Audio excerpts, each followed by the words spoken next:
Magandang araw mga kaibigan.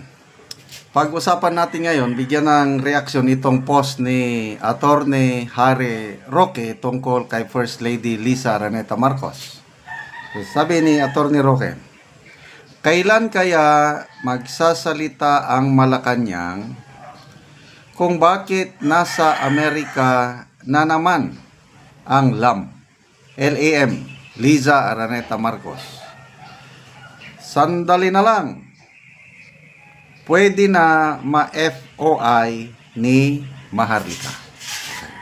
So, nabigla ako kahapon dahil nakita ko may post si First Lady Liza sa kanyang official Facebook page na nasa Amerika na siya. All the while, ang alam ko, nandito na siya sa Pilipinas. Nakabalik na. Biglang nasa Amerika. Siya mismo ang nag-post. Nasa Florida siya. Nag-attend siya ng launching dinner ng SpaceX. So parang namamasyal. Ganun ba yun? So ang tanong ko is, ano yung trip niya doon? Official trip ba? Ginastusan ang pundo ng taong bayan o private trip? Dapat ma-explain yun. Yun ang tanong ko. Kung private trip nila yan, no problem. Kahit ilang taon sila doon. Kaya lang kung gumagastos sila sa pondo ng taong bayan from the Office of the President, ibang bagay yan.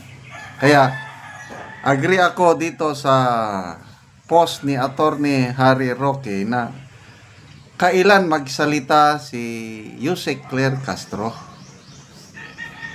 Pwede ba maitanong ni Miss Eden Santos? So, calling Miss Eden Santos ng Net25.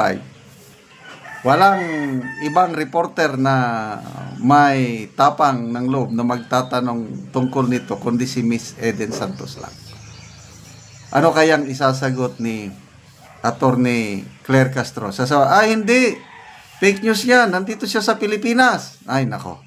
Masisira siya doon dahil mismo si First Lady ang nagpo-post sa kanyang sarili na nasa US siya. So, ang tanong is, bakit siya nandun? Anong purpose niya? Private trip ba ito? Sariling pera nilang ginagastos?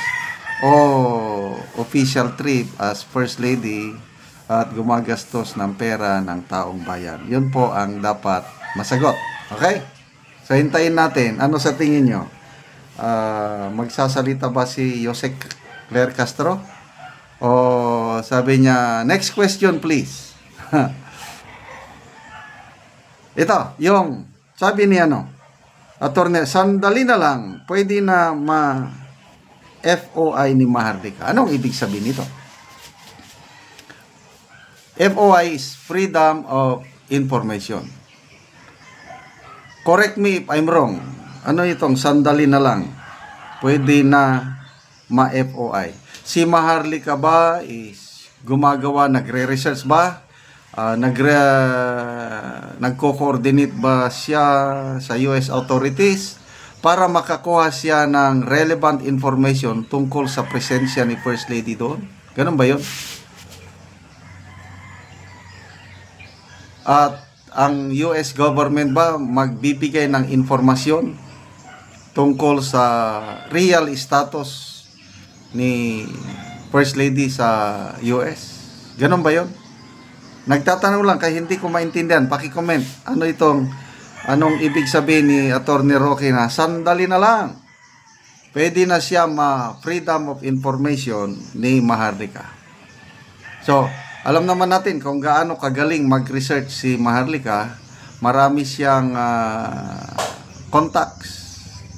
So, hintayin natin. Wag na nilang hintayin na si Maharlika pa ang magbulgar with documents. Maingat naman si Maharlika. Hindi siya basta-basta, Lahat yung sinasabi ni Maharlika na, nagkakatotoo Sabi niya, pwedeng makauwi si First Lady kasi extended immunity. Sinasabi niya, nakauwi nga siya. O ngayon, nakabalik. Bakit nagbalik? Nung unang biyahe niya doon, okay lang yun dahil promoting arts, Manila Film Festival. Okay yun. Kailangan natin yun. Ngayon, nagbalik. Ano na naman ang ano? Nakita ko lang is, nag-tour lang siya sa SpaceX. Ano ba yun? Launching. Hindi ko maintindihan. Pasyal-pasyal lang ba? Okay lang, pasyal-pasyal. Basta sarili nyong pera ang gamitin nyo. Huwag lang pera ng taong bayan. Okay, so, freedom of information. Okay, so, magbasa tayo sa mga comments, ano?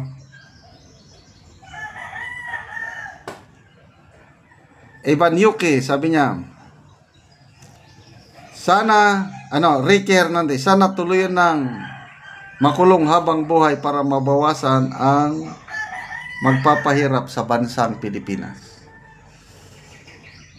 Emmanuel Faith, sabi niya, pakulo na naman yan para maitago ang kaso sa US. Tuloy na kasi ang hearing sa US.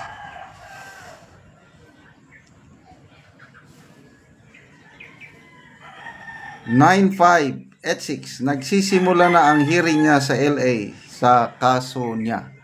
So again, ito puros unconfirmed pa ito, yung sinasabi na kaso.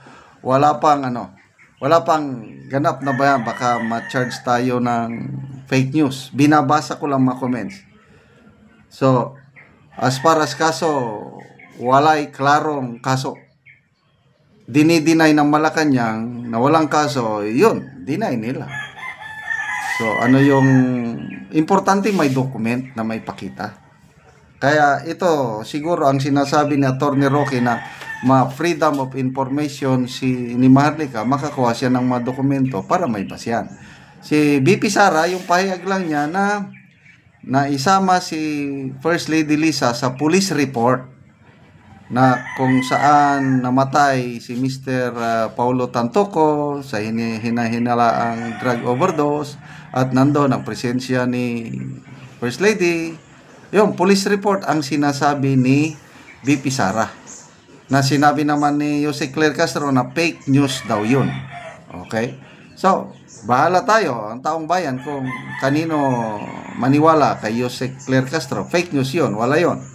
Si BP Sara, sinasabi niya may police report. Ang nabasa ko lang is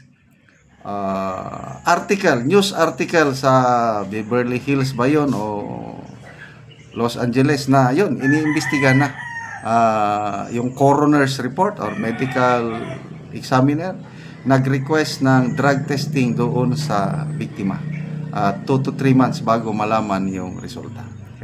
Salamat mga kaibigan sa inyong pagsubaybay sa ating channel.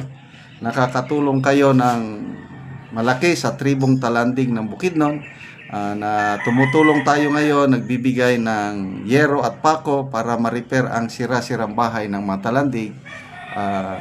Tumutulong din tayo sa kanila, nagbibigay ng livelihood assistance. Nagpapatanim tayo ngayon ng saging lakatan. Kung may itinanim, may aanihin. Panoorin nyo ang video na ito. Anak ko sa saging lakatan ni Manoy Iking ug ako karon siyang bisitahon. Maayong buntag, Manoy. Mayong buntag. Oo, gonsa man ka, Manoy? Agabono ko.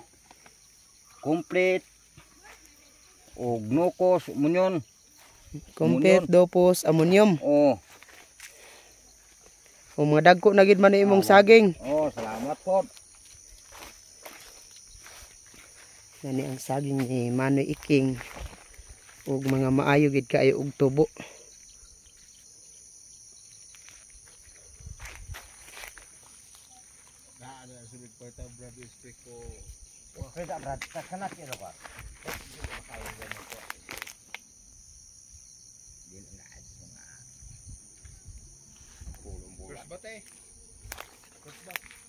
Oh.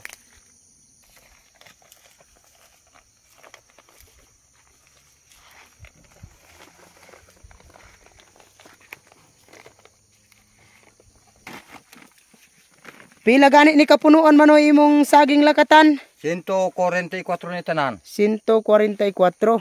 Oo. So daghang gyud, gawas nga hinlo, tambok ug maayo pod Oo. ang tubo sa saging ni Manoy Iking. 144.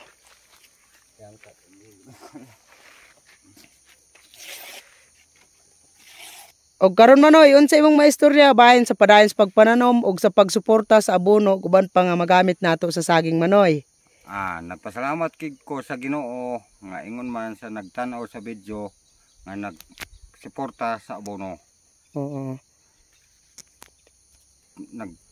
Nagpasalamat ko nga nalipay ko kay na ako'y gitanom abono. Sige Manoy, salamat. Salamat po.